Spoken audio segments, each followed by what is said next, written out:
wabarakatuh. Kembali lagi dengan saya Ismail. Saya merupakan salah satu mahasiswa aktif di Universitas Tadulako, Fakultas Ilmu Sosial dan Ilmu Politik, program studi Sosiologi. Video kali ini saya akan membahas mata kuliah yang ada di program studi Sosiologi, yaitu mata kuliah Filsafat Ilmu. Untuk lebih jelasnya, ayo kita simak videonya.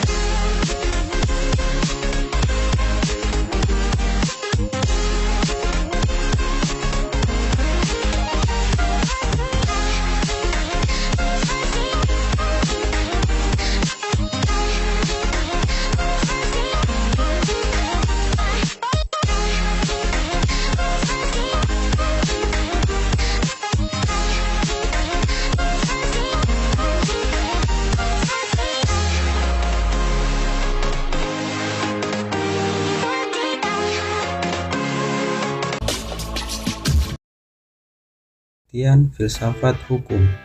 Yang pertama, filsafat hukum merupakan cabang dari filsafat, yaitu filsafat etika atau moral. Yang kedua, objek pembahasan filsafat hukum ialah tentang hakikat atau inti sedalam-dalamnya dari hukum. Yang ketiga, merupakan suatu cabang ilmu yang dipelajari lebih lanjut setiap hal yang tidak dapat dijawab oleh cabang ilmu hukum. Yang keempat, secara etimologis berasal dari istilah Yunani philo, philein, cinta, ingin, dan sophia, diartikan kebijaksanaan, dan dapat diartikan cinta kebijaksanaan. Pembidangan filsafat menurut Louis O. Katsoff. Yang pertama, logika. Cabang filsafat yang membicarakan tata cara penarikan kesimpulan yang benar. Yang kedua, metodologi. Cabang filsafat yang membicarakan tentang teknik-teknik penelitian atau penyelidikan. Yang ketiga, metafisika. Cabang filsafat yang membicarakan tentang segala sesuatu yang ada. Yang keempat, ontologi.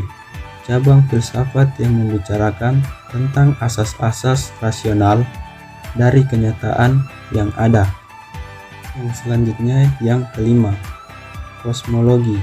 Cabang filsafat yang membicarakan tentang bagaimanakah keadaannya sehingga ada asas-asas rasional dari kenyataan yang teratur itu. Yang keenam, epistemologi. Cabang filsafat yang membicarakan asas mula, susunan, metode-metode, dan sahnya pengetahuan. Yang ketujuh, biologi kefilsafatan. Cabang filsafat yang mempelajari tentang hakikat hidup. Yang kedelapan, psikologi kefilsafatan. Cabang filsafat yang membicarakan tentang jiwa.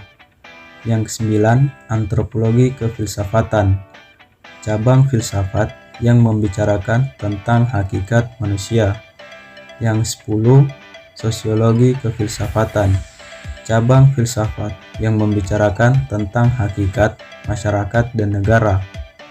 Yang ke-11, cabang filsafat tentang apa yang baik dan apa yang buruk.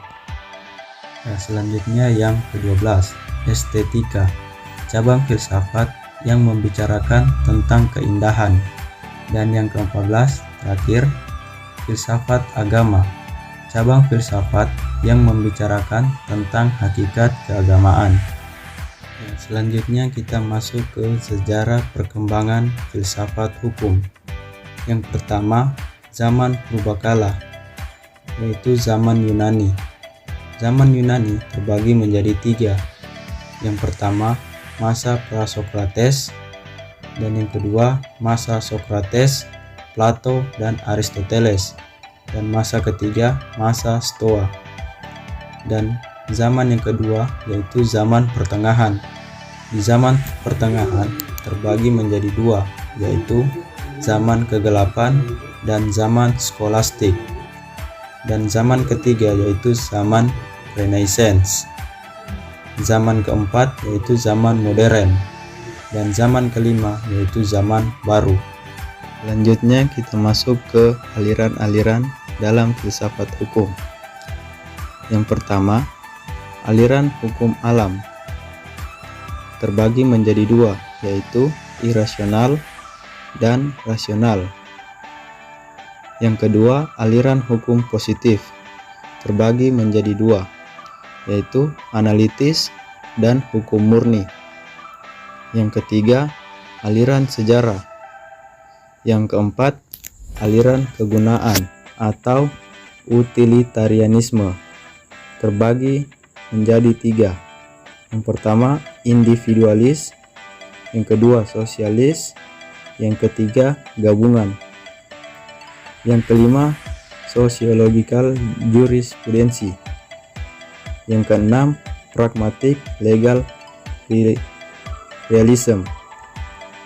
Thomas Aquinas 1225 sampai 1274 membagi hukum menjadi empat. Yang pertama, lex aeterna. Yang kedua, lex divina. Yang ketiga, lex naturalis. Yang keempat, lex positivis. Penjelasan Aquinas membagi pengetahuan ke dalam dua golongan. Yang pertama, pengetahuan alamiah, dan yang kedua, pengetahuan iman.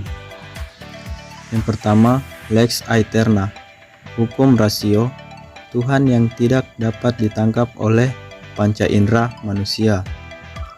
Yang kedua, lex divina, hukum rasio, Tuhan yang dapat ditangkap oleh panca indera manusia. Yang ketiga, lex naturalis, hukum alam, yaitu penjelmaan lex aeterna ke dalam rasio manusia. Yang keempat, lex positivis, penerapan lex naturalis ke dalam kehidupan manusia di dunia. Yang kedua, John Salisbury 1115 sampai 1180. Yang pertama, mengkritik kesewenang-wenangan penguasa. Yang kedua, gereja dan negara perlu bekerja sama ibarat hubungan organis antara jiwa dan raga. Yang ketiga, di dalam menjalankan pemerintahannya, penguasa harus memperhatikan hukum tertulis dan tidak tertulis yang mencerminkan hukum-hukum Allah. Yang keempat, tugas rohaniawan membimbing penguasa agar tidak merugikan kepentingan rakyat. Yang kelima, menulis buku Polycraticus Sive de Nubis Carialtum et Vestigus Philosophorum Libri 8 dan Metalogicus. Ketiga, cara berpikir kritis menurut Immanuel Kant. Yang pertama, kritik der reinen Vernunft, menganalisis tentang hal-hal yang menyangkut mengetahui, memahami, dan menyadari lewat alat-alat. Yang kedua, kritik der praktisi Vernunft, panca indera dan pikiran, membahas tentang masalah-masalah. Yang ketiga, kritik der Urteilskraft, moral dan kesusilaan, membahas tentang estetika. Manfaat mempelajari filsafat. Yang pertama, filsafat mengajarkan kita untuk lebih mengenal diri sendiri secara totalitas, sehingga dengan pemahaman tersebut dapat dicapai hakikat manusia itu sendiri dan bagaimana sikap manusia itu seharusnya. Filsafat mengajarkan kita agar terlatih untuk berpikir serius, berpikir secara radikal, mengkaji sesuatu sampai ke akar-akarnya. Yang kedua, filsafat mengajarkan tentang hakikat alam semesta. Pada dasarnya, berpikir filsafat ialah berusaha untuk menyusun suatu sistem pengetahuan yang rasional dalam rangka memahami segala sesuatu, termasuk diri manusia sendiri. Yang ketiga, filsafat mengajarkan tentang hakikat Tuhan. Dengan mempelajari filsafat dapat membantu manusia untuk membangun keyakinan keagamaan atas dasar matang secara intelektual. Dengan pemahaman yang mendalam dan dengan daya nalar yang tajam, maka manusia akan sampai pada kekuasaan dan kebenaran yang mutlak, yaitu Tuhan. Ya, untuk teman-teman mahasiswa, perlu kita ketahui bersama bahwasannya mempelajari filsafat juga memiliki beberapa manfaat. Manfaat yang pertama yaitu membiasakan diri untuk bersikap kritis. Yang kedua, membiasakan diri untuk bersikap logis, rasional, opini, dan argumentasi. Yang ketiga, mengembangkan semangat toleransi dalam perbedaan pandangan, pluralitas. Yang keempat, mengajarkan cara berpikir yang cermat dan tidak kenal lelah. Penjelasan tentang mata kuliah filsafat ilmu yang ada di program studi sosiologi. Dan saya ucapkan terima kasih kepada teman-teman yang sudah menonton video saya kali ini. Dan sampai jumpa di video berikutnya. Assalamualaikum warahmatullahi wabarakatuh.